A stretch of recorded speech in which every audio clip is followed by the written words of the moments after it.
Les jouets coûtent de plus en plus cher et les enfants s'en lassent très vite. On le sait, une femme d'affaires de Québec a trouvé, elle, une façon de les recycler pour multiplier leur vie. Une initiative qui profite à plusieurs, comme l'a constaté Geneviève Milord. On en achète, on en rachète.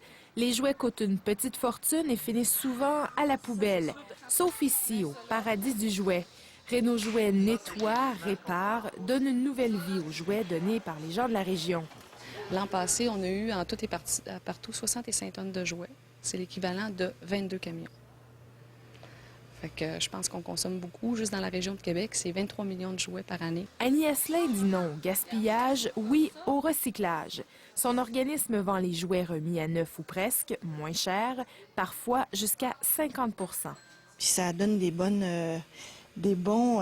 trucs à nos enfants aussi. Leur dire que si on finit de jouer avec un jouet, bien, ils peuvent toujours le rapporter. Ça peut toujours servir à quelqu'un d'autre. La femme d'affaires veut faire sa part pour l'environnement, veut sensibiliser ses propres enfants à l'économie sociale. J'aime ça faire du bénévolat, puis j'aime ça regarder les jouets. Réno Jouet vend 40 de ces jouets qu'on reçoit et redonne une partie des sous aux pompiers pour pouvoir acheter des jouets neufs à Noël.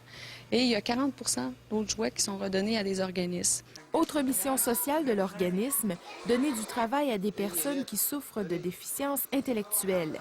Parmi les gros consommateurs ici, les quelques 150 centres de la petite enfance de la région de Québec.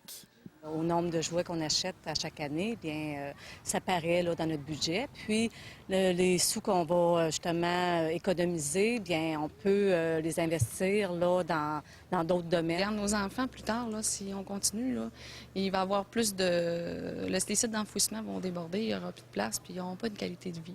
Ici, assurer la qualité de vie pour les générations futures commence par le recyclage d'un jouet. Geneviève Milord, Radio-Canada, Québec.